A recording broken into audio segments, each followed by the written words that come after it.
She laughed at him in front of royalty, called him irrelevant, mocked his name, and dismissed his presence like he was invisible. But as champagne glasses stilled and the orchestra's music choked into silence, the future King of England turned, not to her, but to the man she'd just humiliated. What he said next flipped the entire room on its head. Who was Michael B. Jordan to him? And why did everyone suddenly look at her like she didn't belong? The ballroom of Kensington Palace was lit like a dream. Crystal chandeliers, velvet carpets, and walls lined with centuries-old oil paintings that seemed to watch every guest with eyes of judgment and memory. The night was meant to celebrate global cultural icons, a royal gala that brought together philanthropists, actors, authors, and heads of state. The guest list was impossibly exclusive, and among them walked Veronica Belcourt, a name whispered with admiration and fear across the champagne-stained lips of London's elite. Tall, poised, and brutal with her tongue, Veronica had been waiting for this moment. She hadn't come to celebrate culture. She'd come to dominate it. Her sharp, ice-blonde bob shimmered under the lights, and her dress, a blood-red silk gown hand-stitched by a designer she claimed to have rescued from obscurity, screamed power. But it wasn't the gown or the guest list that consumed her attention tonight. It was the presence of Michael B. Jordan. Veronica didn't hide her disdain. "Isn't it adorable," she said loudly, martini swirling between her fingers, "that America sends actors instead of dignitaries? What's next, a boxer at the UN?" A few nearby guests chuckled nervously. They weren't sure if it was safe to laugh. Michael, across the room, had heard her. He didn't flinch. He simply nodded politely and returned to his conversation with the Minister of Culture. But Veronica wasn't done. "They say he's talented," she continued, "but talent doesn't replace breeding." Her voice cut through the chamber like a scalpel, drawing a brief silence from nearby conversations. One woman touched her pearls and turned away. Another excused herself. Michael continued to smile, but there was a heaviness in his posture that hadn't been there before. The gala continued, but a strange air hung over it now. Waiters moved slower. Conversations grew hushed. And Veronica, enjoying the attention, strutted deeper into the crowd, already tasting the gossip headlines she believed would come: Belcourt dazzles Gala, American guest unmasked. But just as the orchestra returned to a lilting waltz, and Michael took a step toward the exit, a murmur swept the crowd. The doors opened. Prince William had arrived. No one had expected him to come, least of all Veronica, who had spent the last hour ridiculing the man now catching the prince's gaze. What she didn't know, what none of them knew, was that the joke she'd made wasn't just petty. It was political. And Michael B. Jordan wasn't just a guest. He was the reason the prince had come at all. Veronica Belcourt was not born into royalty, but she made the world believe she had been sculpted from its very marble. Her story, if told honestly, began in a rust-stained suburb outside Philadelphia, where her mother worked 2 jobs and her father was more rumor than man.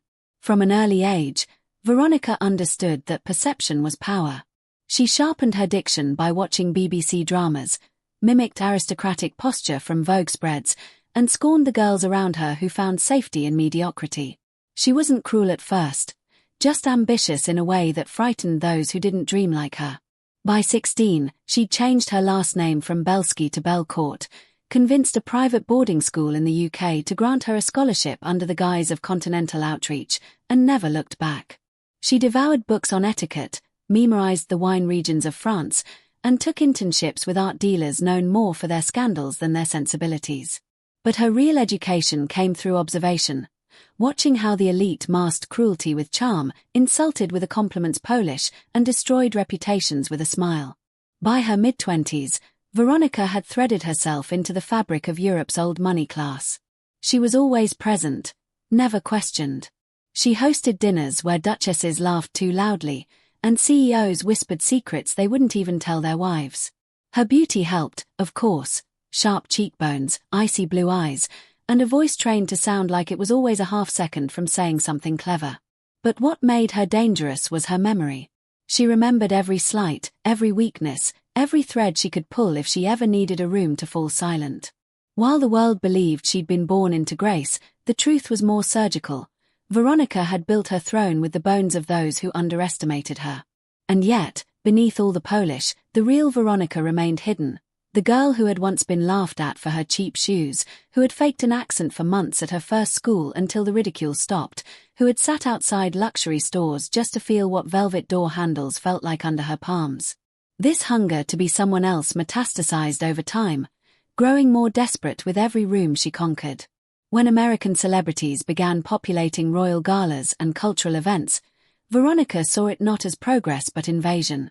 Her disdain for them, especially black excellence, was never about merit. It was personal. It was about a world that was shifting without her permission. In her mind, she had earned her place through grit, precision, and sacrifice. And now here came people like Michael B. Jordan, whose success, she assumed, was built on Instagram smiles and Hollywood hype, diluting the soil she'd bled to fertilize. It enraged her. What infuriated her more was how beloved he was. She'd seen the way the room tilted when he entered. Not with fear, like it did for her, but admiration. And worse, respect. The same kind of respect she had spent 2 decades forcing out of people with cold stares and social sabotage. In Michael's presence, she felt transparent. And that terrified her. In truth, Michael represented everything Veronica could never be. Authentic, self-made, and adored without needing to demand it. She'd spent her entire life performing worthiness, and here he was, effortlessly welcomed into circles she had to manipulate her way into. So she mocked him. Not because he was beneath her, but because deep down, she suspected he stood above. Her words that night at the gala weren't planned, but they weren't accidents either. They were the culmination of years of envy cloaked in refinement. She needed to reassert dominance in the only way she knew, humiliation masked as humor. And the crowd, though uneasy, gave her the silence she mistook for agreement. But Veronica had miscalculated something critical. In her pursuit of dominance, she forgot that true power didn't need to announce itself. Sometimes, it simply walked into the room and changed everything. Michael wasn't there to win favor. He had turned down more royal invitations than most celebrities even received. He came that night only because of a cause close to his heart, one Veronica hadn't even bothered to research before ridiculing him. That blind spot would become her undoing. Because behind every smirk she tossed across the ballroom was a trap she didn't see being laid. The very people she wanted to impress were beginning to whisper, not about Michael's presence, but about her performance. Prince William's arrival would expose her misstep. But the deeper wound was already forming, the realization that all the power she curated couldn't shield her from one truth: respect can't be demanded, and legacy can't be faked. That night, the crown Veronica had spent years crafting started to tarnish. Not because she was caught, but because the mask she wore had finally slipped, and beneath it wasn't royalty, just a scared girl trying to prove she belonged. The moment the gilded doors parted and Prince William stepped into the ballroom, the air tightened like a violin string drawn to its breaking point. Conversations paused mid-sentence, laughter died with throats still open, and a sea of postures straightened as if commanded by some silent royal conductor. Veronica, who had just finished another biting remark about the Americanization of British prestige, turned with a calculated smile, already plotting her greeting. But her smirk faltered when she noticed the prince's gaze was not sweeping the crowd. It was locked, unwavering, on Michael B. Jordan. Veronica blinked, once, twice, as if trying to reset the scene. Michael. Surely not. Surely he hadn't come for him. Prince William moved through the guests with uncharacteristic purpose, a quiet urgency that dismissed protocol with grace. His security kept a loose perimeter, but he waved them back, making a direct path toward the man who'd just been the subject of Veronica's sneering derision. The crowd parted, stunned. Michael looked up, startled, clearly not expecting this royal attention. But the prince offered no preamble, no extended hand for show. Instead, he leaned in, his voice low but urgent enough for those nearby, including Veronica, to catch fragments. "I'm glad you came. Can we speak privately?" Michael hesitated, glanced around, and then nodded. The two disappeared behind the velvet curtain leading into the private study reserved for royalty and heads of state. The tension that followed their exit was deafening. The orchestra, unsure whether to resume, played a timid string of notes that barely echoed off the marbled walls. Veronica's breath caught in her throat. Something had shifted, and she didn't know what. But everyone else did. They were no longer watching her. Within minutes, murmurs swirled. What was Michael B. Jordan doing in a private meeting with the Prince of Wales? Hadn't Veronica just mocked him publicly, and hadn't the prince arrived moments later, bypassing every duke, baron, and lord to go straight to the American actor she'd branded as unworthy? Her spine stiffened, and she reached for a glass of champagne that wasn't hers. Across the room, faces once turned to her for cues now avoided eye contact, unsure where allegiance belonged. One diplomat's wife, who had been laughing at Veronica's jokes just moments earlier, now leaned into her husband's ear and whispered with a furrowed brow. And the journalist from Le Figaro, who had been trailing Veronica for an interview, quietly turned his recorder off and backed away without a word. Behind the curtain, Prince William and Michael sat face to face in antique leather chairs beneath a portrait of Queen Victoria. What passed between them was known only to a few, but fragments of truth would surface in the weeks that followed. The prince wasn't just being polite. He wasn't performing duty. He was fulfilling a promise. Years ago, Michael had quietly saved the life of a child caught in a violent incident during one of his charity visits to London. A child who, unbeknownst to the press, happened to be William's godson. The story had been buried to protect the child's identity, with Michael refusing press coverage out of respect for the family's trauma. But William had never forgotten. When he heard Michael would be attending the gala, he made the decision to appear, not to elevate the event, but to honor the man who'd asked for nothing in return. When the two men emerged 20 minutes later, something in Michael's posture had changed. He wasn't deflated from Veronica's insults, he was elevated. Prince William walked beside him, not ahead, and placed a firm hand on his shoulder before returning to his formal duties. Michael rejoined the gala with a quiet smile, gracious but composed, as if nothing extraordinary had occurred. But everyone saw it. Everyone felt it. The room had recalibrated. Status had been reassigned. And Veronica? She was left suspended in a spotlight she no longer controlled. Her attempts to recover were pitifully transparent. She laughed too loudly at irrelevant comments, overcompensated with praise for British heritage, and even tried to approach a member of the royal staff, who met her eyes with a tight, polite smile and then turned away mid-sentence. Her power, so rooted in perception, had cracked. Because power unearned is power easily lost, and Veronica had just learned that real influence isn't worn like a dress, spoken like a title, or flaunted like a guest list. It's recognized. And Michael, without demanding it, had just been recognized in the most sacred of spaces. The rest of the evening passed in a strange blur. Veronica wandered through it like a ghost at her own funeral, watching connections she'd carefully cultivated now recalibrating away from her. Whispers followed her like perfume, speculative, sharp, and growing. Michael never once looked in her direction again. He didn't need to. The damage was done, and it wasn't to him. It was to the illusion she'd built so carefully, now collapsing in front of witnesses who would remember every moment. Because in circles of power, memory is currency. And Veronica had just gone bankrupt. The aftermath of the royal gala should have faded like any other high society event, buried beneath layers of diplomatic handshakes, philanthropic speeches, and polished PR photos. But this one refused to disappear. The morning after, London's most read tabloids led with a curious headline, Prince William seen in deep conversation with Michael B. Jordan, snub or statement. That alone might have blown over in a news cycle or two. But it didn't.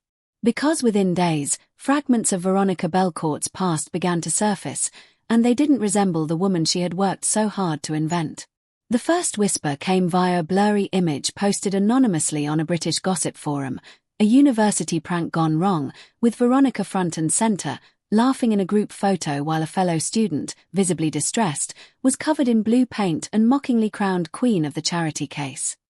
The post had no context, no names, but the internet didn't need much. The victim in the photo, now a respected social worker, reluctantly confirmed the incident after being contacted by reporters. Within hours, the image went viral, dragging Veronica's name with it. At first, she tried to ignore it. A scandal from her university days. She assumed the public would dismiss it as juvenile foolishness. But they didn't. Because this wasn't just one photo. It was a trigger, and once pulled, the flood began. Former classmates came forward with eerily consistent stories. How Veronica had manipulated faculty into expelling a peer she disliked, how she orchestrated social ostracism for those she deemed low tier, and how she mocked anyone without pedigree in front of professors just to gain their favor. These weren't isolated rumors, they were a pattern. One that mirrored what she'd done at the gala, only now stripped of any glamour. Her actions were no longer framed as confidence or wit, they were cruelty with a designer label. Royal aides began quietly distancing themselves. Several event organizers removed Veronica's name from future guest lists, citing reputational concerns. The luxury brands she'd championed fell silent, and one even archived a campaign they had filmed with her just weeks earlier. The dominoes fell fast. But what stung the most wasn't professional isolation, it was the social shift. Veronica thrived in spaces where perception was everything, but now, the perception was poison. Former allies who once praised her for her unapologetic boldness suddenly found her abrasive, out of touch, even dangerous to associate with. At a private dinner days later, she noticed the change acutely, a half-second too long before someone greeted her, the subtle shuffle of seats so her placement at the table shifted closer to the exits, the way laughter died when she entered the powder room. Veronica tried to fight back. She issued a carefully worded statement about youthful mistakes and personal growth, but the tone was off, too polished, too calculated, too devoid of the contrition people craved. It didn't land.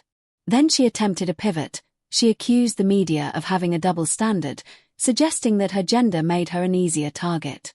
But again, the public wasn't swayed. Because this time, it wasn't just about her past. It was about the arrogance she'd displayed just days earlier, mocking a man who had done nothing but walk into a room with dignity and leave with it intact. Michael B. Jordan hadn't needed to defend himself. He'd simply existed, and her contempt had condemned her. The moral crossroads loomed.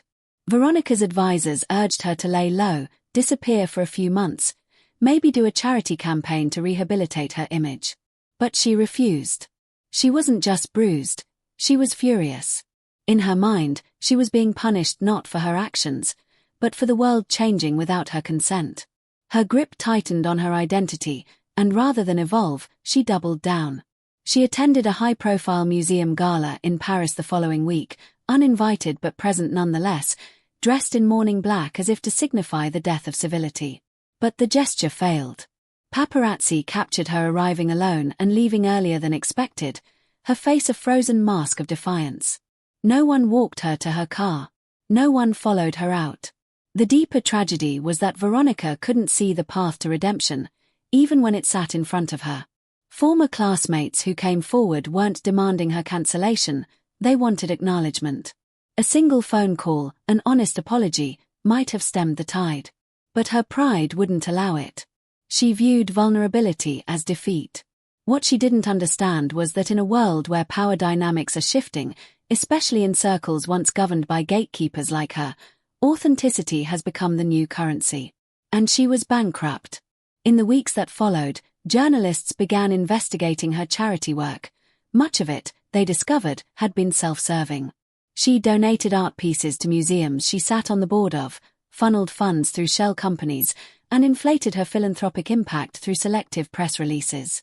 And then came the final blow, a leaked voice recording. In it, Veronica could be heard at an off-the-record dinner shortly after the gala, mocking the prince's obsession with celebrities and calling Michael a well-dressed mascot. The clip, though brief, was damning. There was no nuance to misinterpret. It was cruelty, pure and unfiltered. And it spread like wildfire. Headlines now branded her as the Ice Queen who burned herself.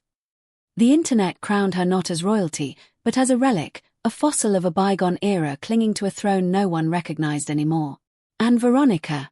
She watched it all happen, still convinced that her fall wasn't her fault, still believing that the world would eventually come crawling back. She didn't see that the world had simply moved on and left her behind.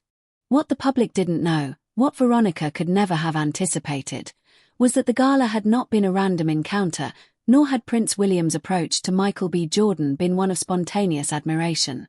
Beneath the glittering chandeliers and curated guest list lay a silent narrative written in quiet deeds and guarded secrets, one that stretched back years before the fateful night. As speculation grew and reputations teetered, a journalist with a background in foreign humanitarian affairs connected threads that had previously been dismissed as coincidental. The story broke quietly, tucked deep within an investigative piece in The Guardian, but its impact detonated like a bomb across high society. Michael B. Jordan had been instrumental in funding and founding a discreet youth rehabilitation program in East London, a program Prince William had long supported under protected royal initiative. The initiative, known as the Balmoral Bridge Project, was designed to help at-risk youth transition out of gang-affiliated environments through arts, mentorship, and athletic discipline.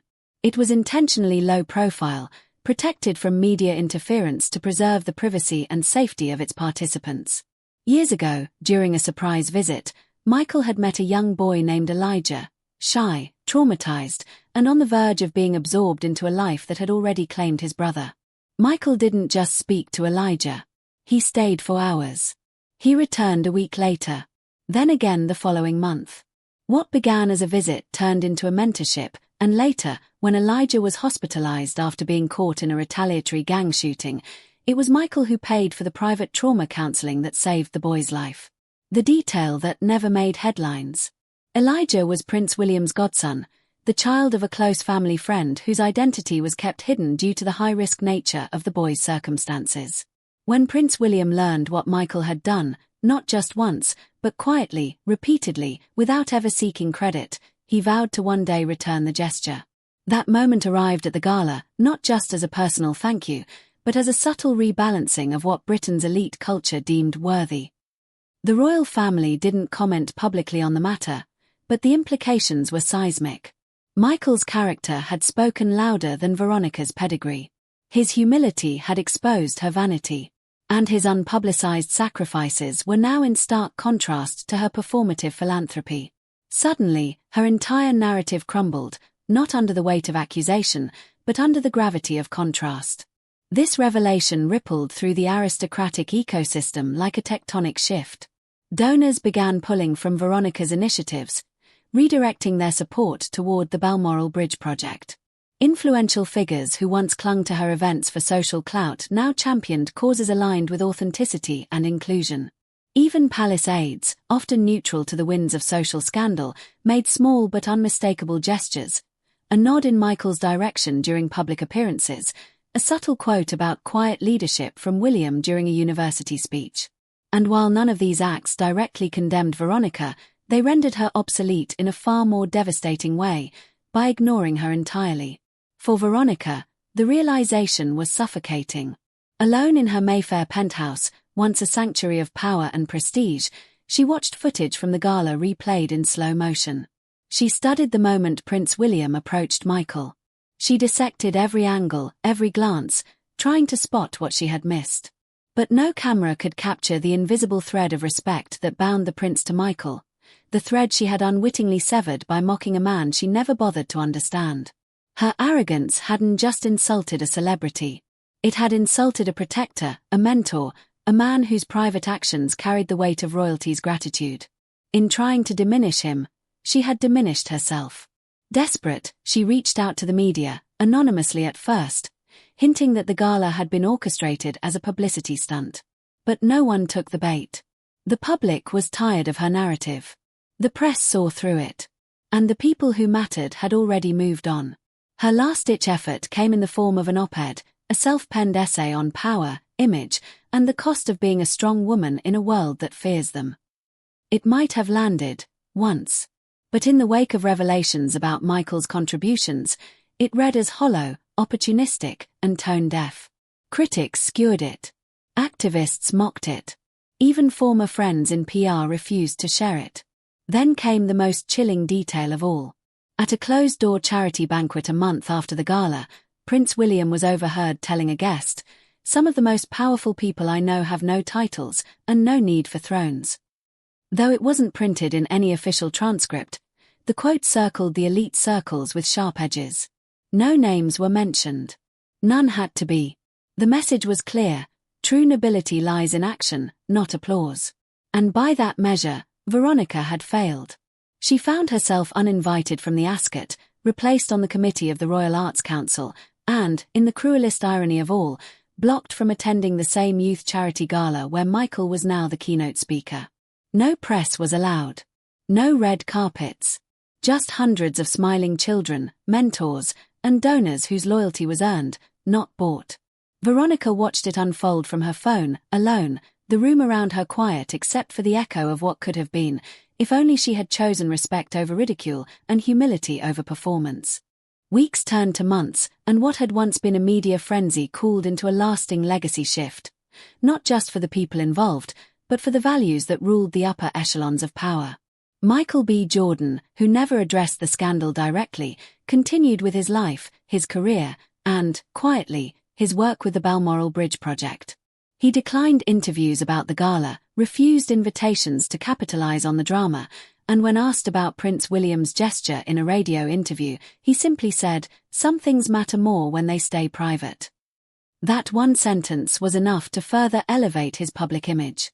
The world now saw him not only as a talented actor but as a man whose dignity needed no defense. Without saying a word against Veronica, he rendered her irrelevant, not with retaliation, but with restraint.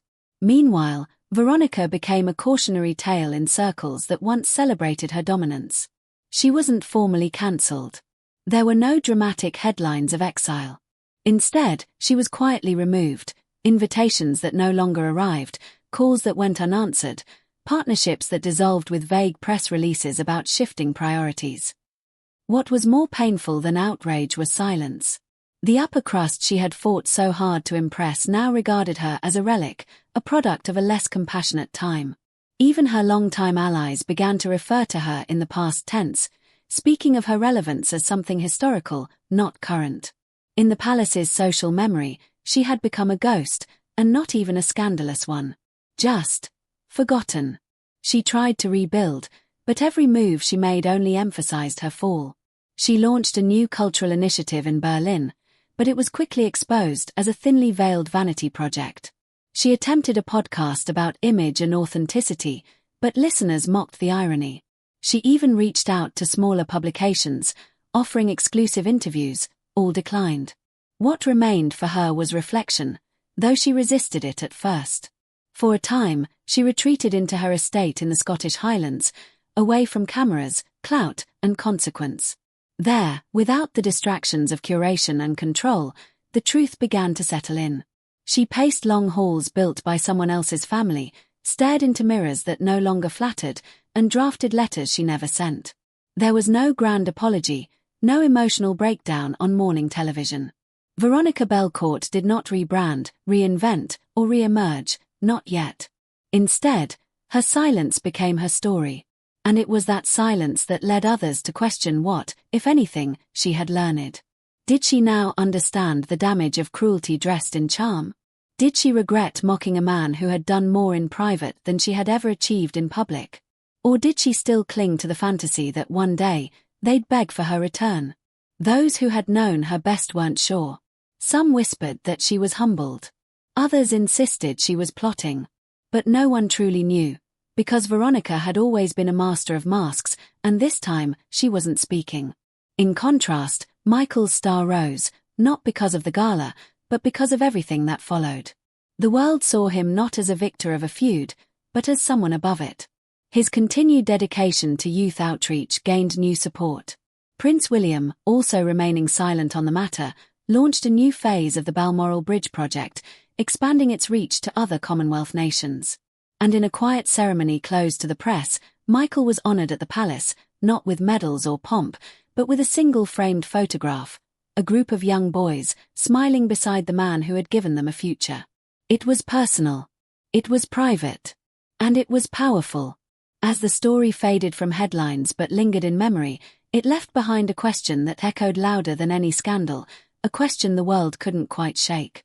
In a society obsessed with titles, optics, and elite access, who truly holds the power to shape what matters?